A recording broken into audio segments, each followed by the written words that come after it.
after Meta, they're making me like open up profiles and all this other stuff. Yeah. What do you think about VR? Because it seems like it was everything like a couple years ago, and then now it's plateaued a little bit, and it hasn't overtaken the 2D screen game that everyone's used to playing on their computer and console. VR is complicated because like I love the technology, I love the experience. I used to get motion sickness like crazy. Yeah, you can't. So you can't play your Oculus after having a few drinks. No, it's you not. can't.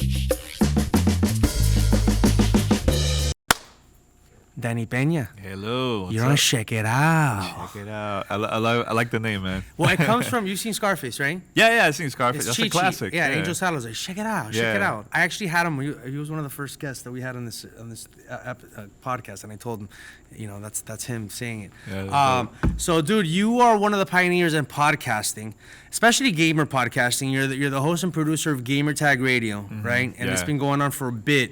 Tell me a little bit about how you got into that, and your place in the lexicon of podcast history.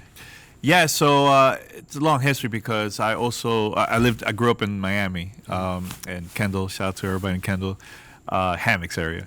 So I used to be involved with the music industry in Miami. So I worked with a lot of local artists over there. Worked with DJ Khaled, worked with Keras One, a bunch of hip hop heads from back then. So it was 1998. I was at my friend's house, and he had a computer. We were using a 56K modem at that time, and I discovered a show called 88 Hip Hop. It was a streaming service where people could. It was like a radio, but video, but through a 56K modem speed, right? So I watched it, and I remember seeing one of my favorite artists, hip hop artists, Nas. He was there doing interviews, doing freestyle, and I'm like, oh man, I want like to do this. Like I used to be involved with a lot of local radio in Miami, and I tried to launch a show at that time, but it was so expensive that I was like, you know what, it's not gonna work out. So fast forward, 2001, I launched a show, an internet radio show called PSO Radio. This was for a game that came out for the Sega Dreamcast. It's called Phantasy Star Online. It was only online game, and I really, really loved it. Loved the content. I will get like people that I met online, and we just talk about the game, talk about the content. Then fast forward November of 2001, I just showed up at an event. It was Nintendo had an event showing their console, the GameCube, and Xbox had their event to promote the original Xbox that was launching in Times Square. So I just showed up with a tape recorder, started recording people that were in line, and I got invited also to go inside the launch event, and they wanted me to play video games with Bill Gates, to start playing with him and everything. And that's how everything started. And then fast forward to 2005, I launched Gamertag Radio with my brother, and it's been around now for almost 19 years now. Now, originally when you're talking about tape recorders, you were just posting the audio files. Well, yes. So I will do all my editing through a tape recorder. So I'll have everything connected, my radio to the computer, because I didn't have the equipment and everything back then. So I'll press play, I'll record it on the computer, convert it in real time, convert it into MP3, and then release it online. So people had to go to the website, to this website called mp3.com, where I uploaded my content there. That was more for like music artists, but it was free hosting, free everything. And would you call it podcasts? No, I would call it internet radio at that time. So internet radio interviews and yeah, internet radio. So then in 2005, when I launched Gamertag Radio, podcasting was already created in September of 2004, but it was a very small group of people. It was like maybe like less than 50, maybe less than 100 around. And you were uploading to where? Ustream? No, I first started uploading on my own website, and that was killing like the bandwidth. It was terrible, and it was very expensive. And then I just discovered other sites where it's called Libsyn. I started uploading my content there, and I'm like, this is perfect, unlimited bandwidth. I just got to pay a monthly fee, and I'm good. So that's how I started, just releasing it. But I will go to local stores in Miami and pass out flyers when there's a bunch of people lined up to buy a game that's coming out at midnight, and I would just go and tell them, hey, listen to my show. I will never mention the word podcast because then they will say, oh, I need an iPod to listen to the show. I'm like, no, you could listen to your computer, Mac or PC, you're good. And they're like, all right. But then I would go to a lot of events. I would go to E3 here in Los Angeles. That was like my first time going. And I remember passing out media kits. I'll pass out CDs, bio, everything to every single company. And nobody, they were like, what is this podcast? So they ignore me. And I remember leaving from LA back to Miami. And I was like, man, I just wasted my time coming over here to LA. And then 2 months after that, Steve Jobs was on stage during a press conference. And they said, we're adding podcasts to the platform, and that's when everything changed. Because now our listenership grew. So now you were putting it on iTunes. Yeah. Mm-hmm. Yeah. I mean, there was ways for people to listen to the show without iTunes back then, because the podcast community came up with an application where you could put the RSS feed there from different shows, and every time there's a new show, it will pop up through the app, and you could just download it through your computer. You know, so it's not how it is now that you could just get notifications on your phone. It's a lot easier, you know. But back then it was like complicated. It was just word of mouth, basically. So if you really want to listen to a podcast, you had to go search, go to a website, and stuff like that, man. Back then, now it's a lot easier now. Yeah. Wow, man, that's amazing. So let's so Gamertag Radio, people can still listen to it today. Yeah. We're the first gaming podcast to reach over 1,000 episodes. Wow. So right now we're actually, a couple of days ago, we just released our 1,250th episode. And you're uploading everywhere, I'm assuming. Yeah, everywhere. Yeah, once I upload it once, it'll go to every podcast platform out there. But what's the main one that you think your audience listens to you do? There's two main ones. There's the Apple Podcast and Spotify. Spotify, it wasn't a big thing back then. Yeah.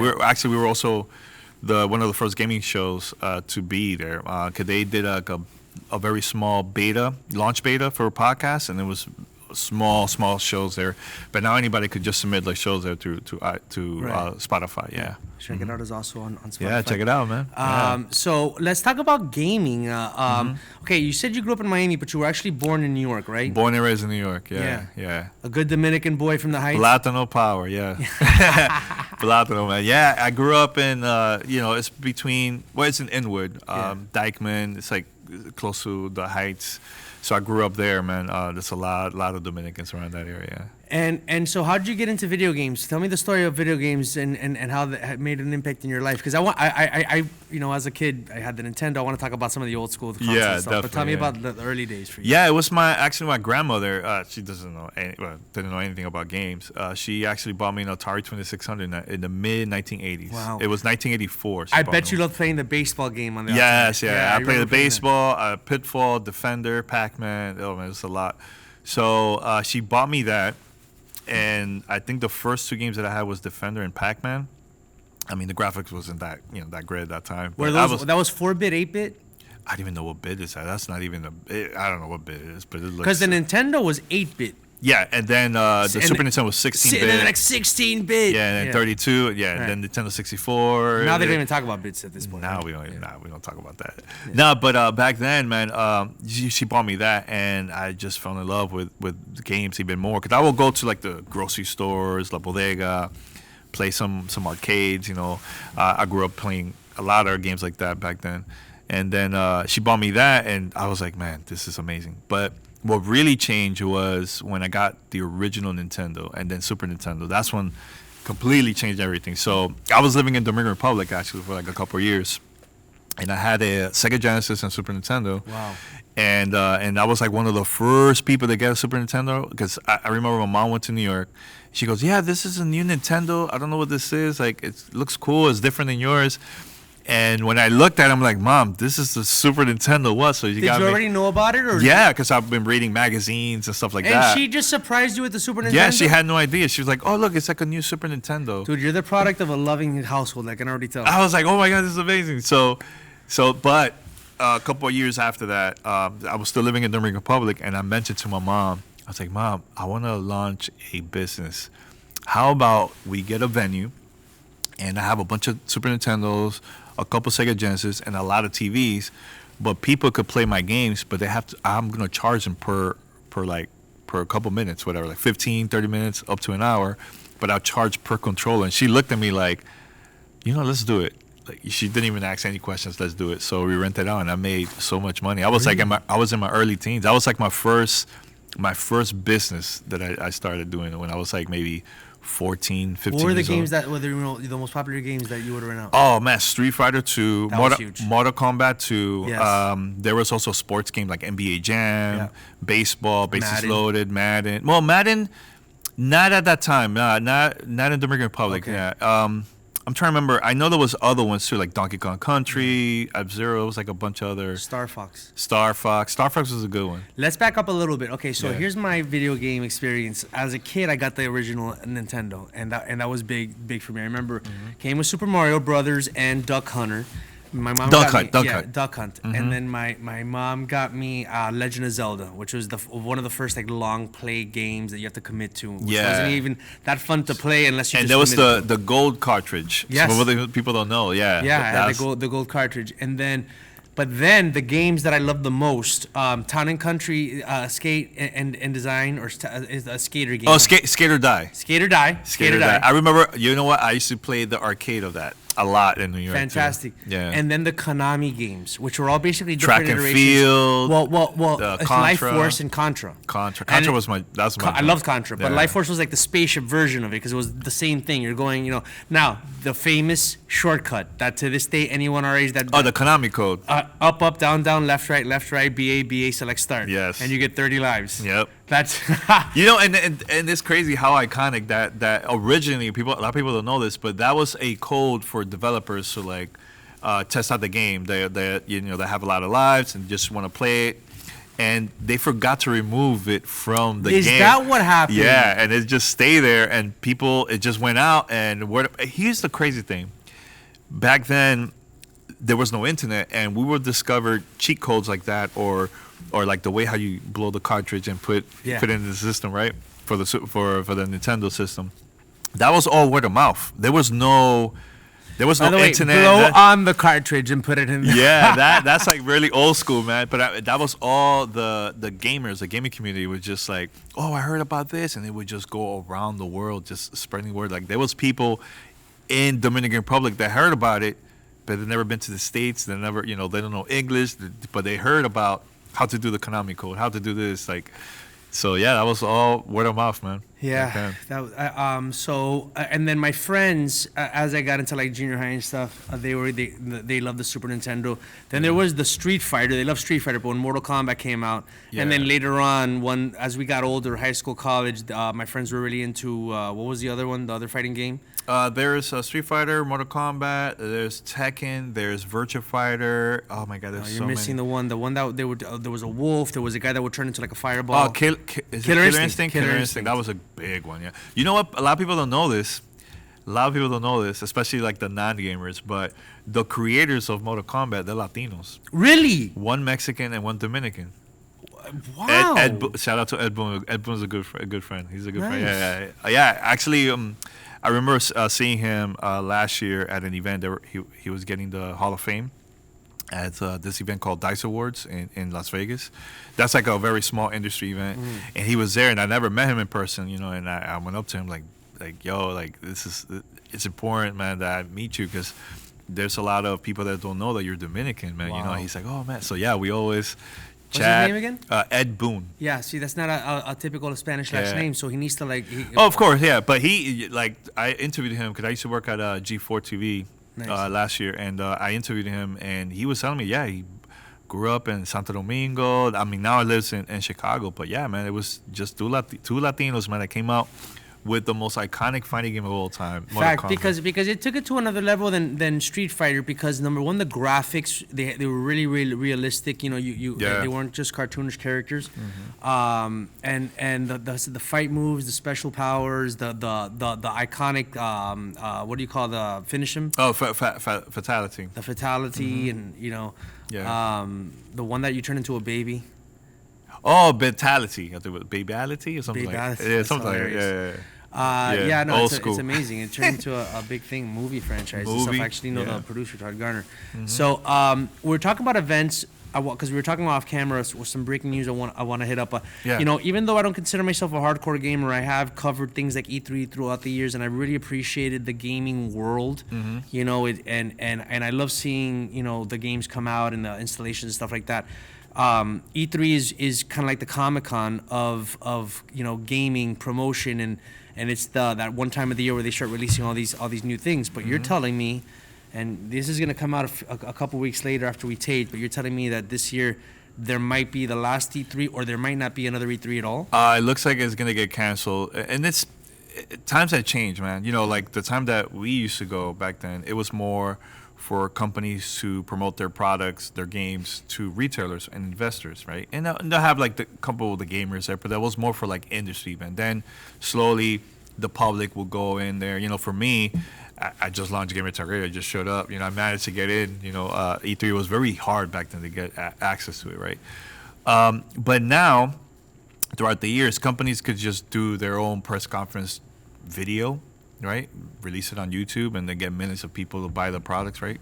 But it's like it's them controlling the message. Now it's a lot easier to edit it, polish it, release it to the public, and it will look great presentation, right? Because I used to go to E3, and I seen people on stage live. The controller's not working. The game freezes. Like now it's a lot easier to do that, right? Plus, it's expensive to have an event, a booth at E3.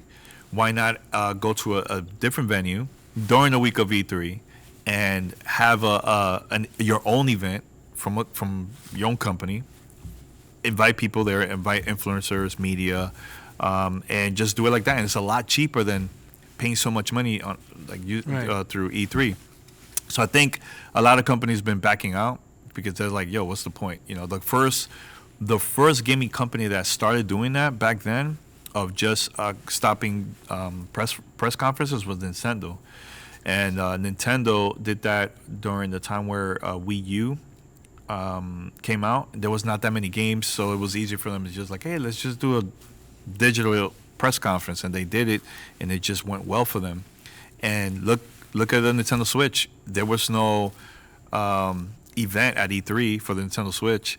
We found this out like way after E3, and they did their own event, and it sold over 100-something million copies, you know, of that throughout the years, you know. So yeah, E3 it's sad because the E3 helped me in my journey, right, in my career. It helped me to get my word out about what I do, and I got to network with a lot of people, man, because of E3.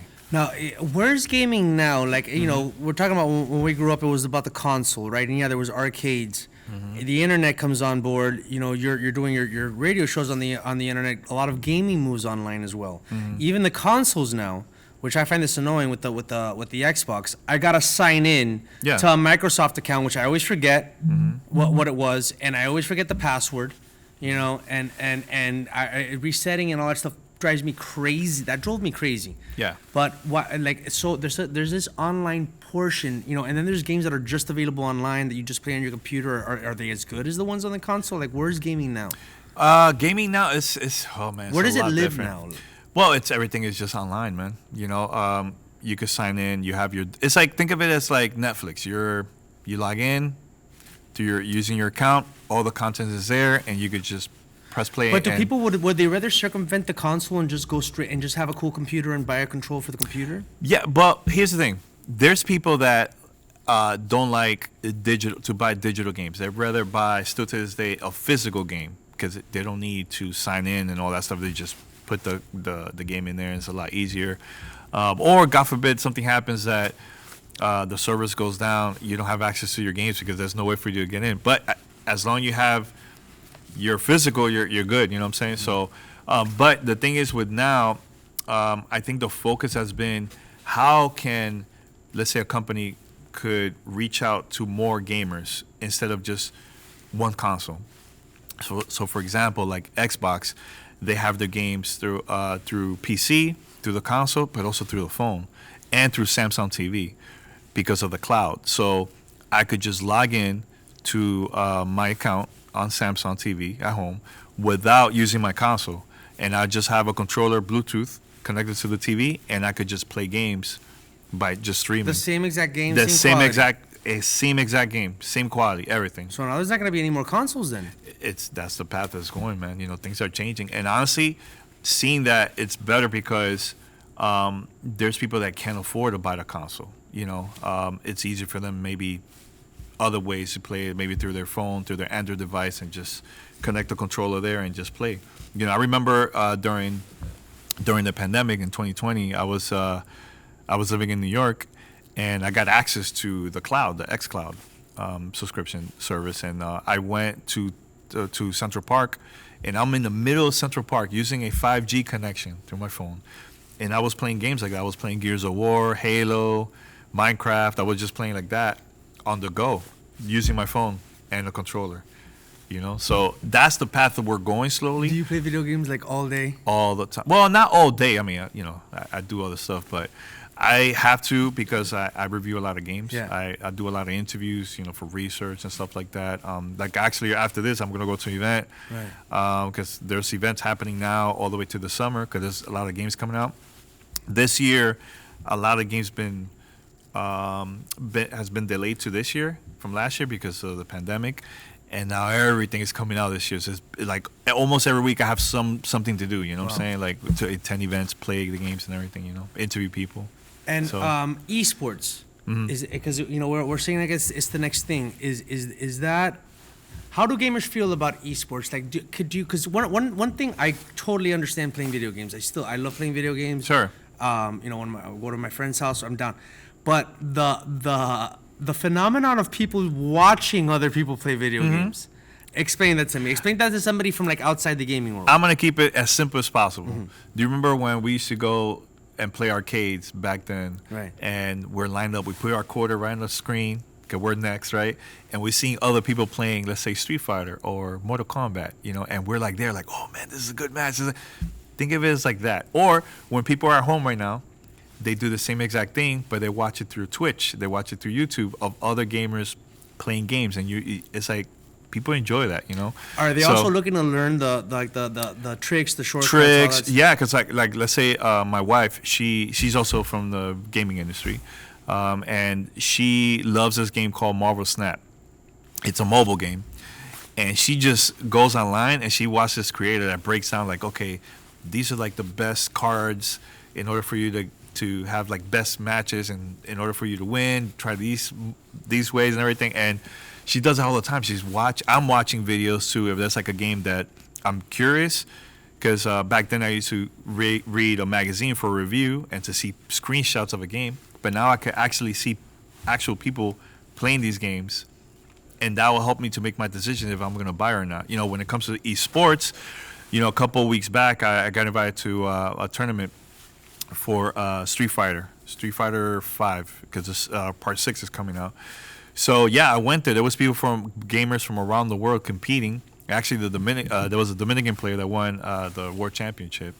Mena RD, his name is. And that was fun. Like watching the crowd was screaming. They were going crazy. They had like their favorite players. It was like, think of it like watching a basketball game or a football game. You know what I'm saying? But it's just games. Have you ever competed?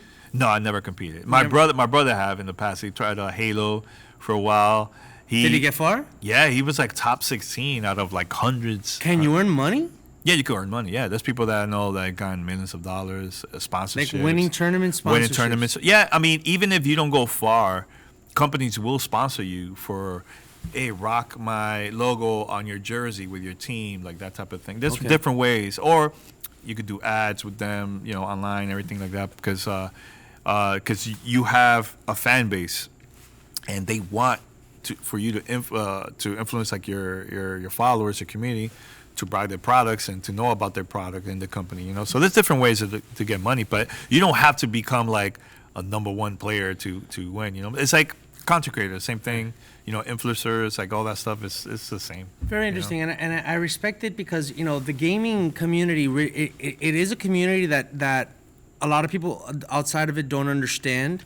Some people do. There's overlap because there are people, they're like weekend warriors like myself that understand video games enough and play it often enough that we kind of get it, but we're not immersed in like the esports and that kind of thing. But it's constructive. I mean, you're dealing with technology. You're and a lot of times people will say, "Oh, is it a waste of time that you're always playing video games?" But I think that it can actually help certain cognitive skills. I could talk about that. Go ahead. See, when I was a kid, I will mention to my family, like, "Oh, into games, I love this," and people will say, "You're just wasting your time, especially from the Latino side." That's like a very common thing, right? So, what I've always wanted to start a business from from gaming. So I remember mentioning to my dad. He would tell me, "Hey, Dan, you're wasting your time. This is not good. This is not good for you. You know, get a job and all that." Yeah, which I understand. You know, I went to school and everything in Miami, but this is why I created this book with my cousin. I was gonna ask you with your cousin. Cool. So this is called Danny Loves Video Games. It's a children's book, and the reason. Show your camera right there. There you go. There you go. Shout out to my cousin, Mr. Luna. Him and his wife, they have a company called Two Quality People. They've done a lot of children's books, and this is based on a true story about my life. So what I talk about here is how I started, and I want parents to understand, like, that dreams do come true, but you have to support your kid. Doesn't matter if it's gaming or not. Instead of saying, "Oh, you're just wasting your time," you're discouraging them. You know, why not give them power like how my mom did back then? That no questions asked. She's like, "Let's start this business. Let's open it up." And it was a very successful business in DR. You know, for me to charge people to play my games, and nobody was doing that back then. Nobody in DR, and it was so successful that other people started doing the same thing in different little towns in the Dominican Republic. You know, and I launched my show, Gamer Tag Radio. You know, it's been very successful. I now have this as like my full-time business. I do this full-time, you know. So, and it's been now 22 years now that I started content creation. But it was like the past couple years that's been helping me to get the word out, and so many different opportunities because of my podcast. You know, I got to interview a bunch of like execs, developers that make games. I interview a lot of celebrities that are into gaming or they're in the game. Like they say Keanu Reeves. I interviewed him. He was in this game called Cyberpunk 2077, and that was a huge opportunity. I interviewed him for Telemundo, and I'm trying to get like the non-gaming crowd, because I feel like a lot of us in the gaming community, we're still going after our same people, the same crowd. But for me, it is important to reach out to the non-gamers that doesn't know anything about the business, because it's a huge opportunity to get the word out. You know, that's why I launched this book. And I want to inspire kids too, man. You know, back then I didn't have no mentor. I learned everything on my own. Now that I have access, I want to like inspire like the next generation, you know, and help them to do the same, and maybe even do it better than me. You know what I'm saying? So. Oh, amazing, man, dude! You have an interesting story. It's unexpected. Now, where people can get that book? Obviously on Amazon. Amazon. It's on Walmart. All online. You got it on Walmart. On the website, not okay. Not the store. I wish, you know, but yeah, it also Barnes and Noble online. Like it all depends on if there's like a huge demand, then they will request and have it in stores, you know. But it's a lot easier to just go to Amazon and order from there. Beautiful. Yeah, and it's been great. I've been going to like different schools in Miami. Nice. We did like this huge event with the public library in Miami, and it was completely sold out. It was a lot of people that brought their kids. There was people that not into games, but they just loved my story, and they just brought their daughter, their son, and I got to meet them. You know, multiple people like that, and I signed autographs and talk to them, you know, help them to get inspired and everything. It was really cool, man. That's amazing, man. Yeah. So what are the video games that you play the most right now? Right now? Oh, man. I like single player games, man. I like I'll play Fortnite and this other game called Apex that's like all online. But the thing that I love about single player games is like, I'm in the zone. I want to get to learn more about the story. Yeah, I don't want to be arguing with some kid, who's like yelling at me from his like mom's basement about. I don't got time for that, man. I'd rather play the computer, bro. I'd rather play the computer. I really don't got time for that, man. I like, for example, like the story of The Last of Us. I know the series just came out a couple months back on HBO, and that was a huge success. There's people that love that series that never play the game. There's so much story out there in games that people have never experienced, man. And imagine, playing Last of Us before even the series. You just watch, play it at home, and it's a really awesome it's a multi-billion-dollar industry, and some games dwarf Hollywood movie revenues and releases and stuff like that, man. Yeah, that's really cool. And so, okay, so what you're telling me what some of the other games that you're playing now? Right now I'm playing Fortnite, Apex Legends. Those are multiplayer games, but like single player, I've been. But you play Fortnite on what? On a console or on a computer? Both. Which console is Fortnite available on? It's in everything. Oh, okay. Everything. The thing. Why do people like it so much, especially kids? Well, it's free. It's easy to play, and it's 100 people that you're playing there. Either you play by yourself or with teams, right? But the good thing is once you log in, let's say I'm playing on a computer, and I'm like, oh, I gotta travel, whatever. I'll take my Nintendo Switch using my same account, and I have the same progress from my computer is there, or any device, even on my phone or other consoles. And it's easier for me to just play the same game everywhere.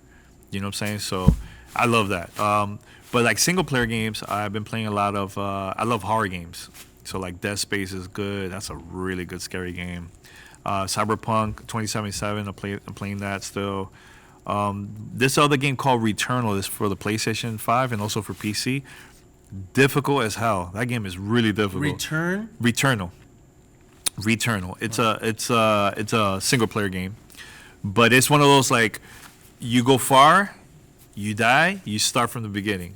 It's every stuff that you have gone that you found that you discover in the game, you'll keep it. So now your progress is getting better and better. It's like Edge of Tomorrow.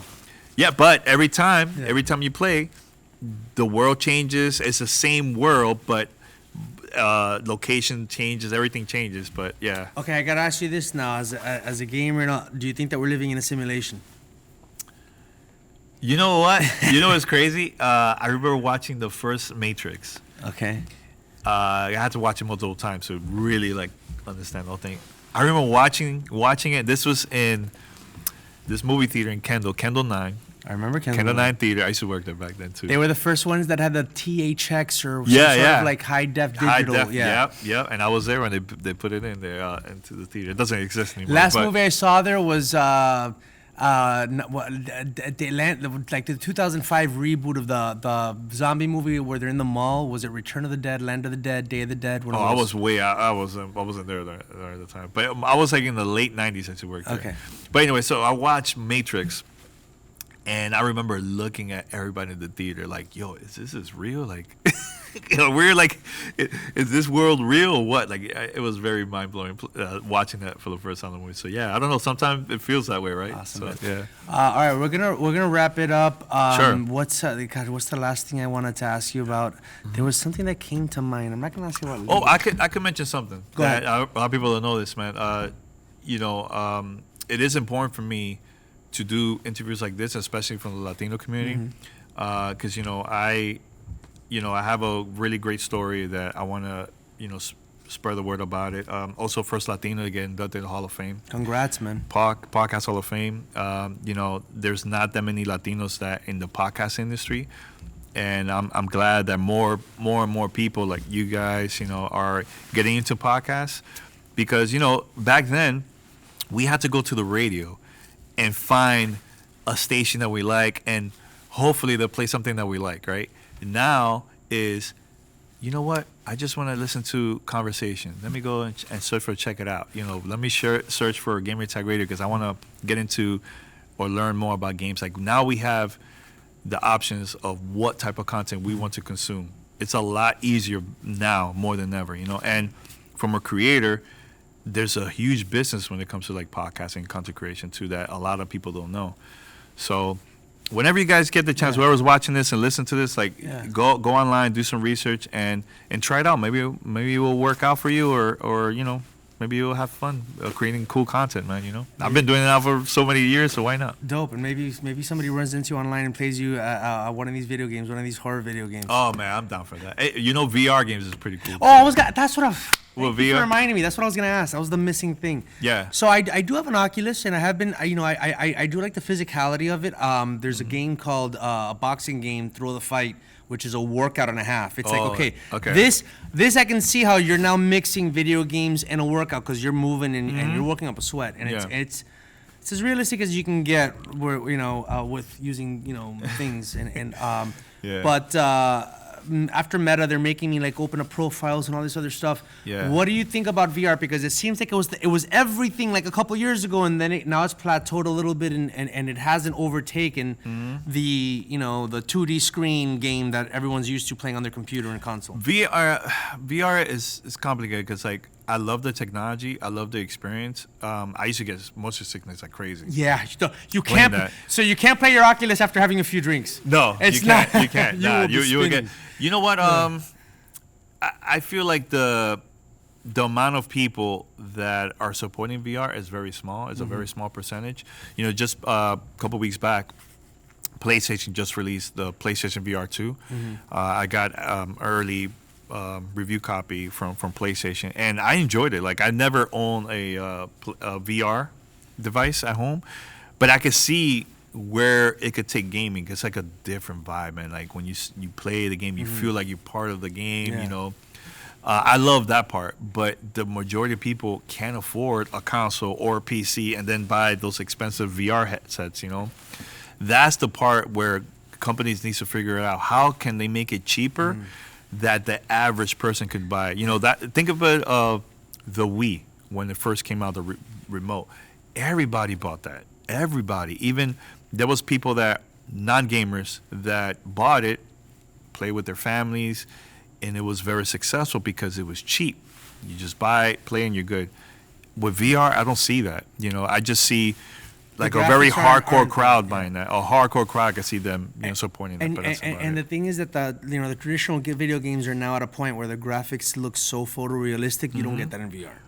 And VR still looks. I mean, there's a lot of games that it's like, dude, this is Lawnmower Man from like 1992. Well, it depends. Again. Like this, it depends on the studio and the device too. Okay. Like right now, it's a lot.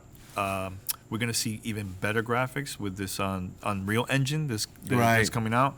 Look up Unreal Engine, and you can see like how crazy the graphics looks. It looks like us, like real, right? So it all depends on the studio. You know, like when it comes to like Meta.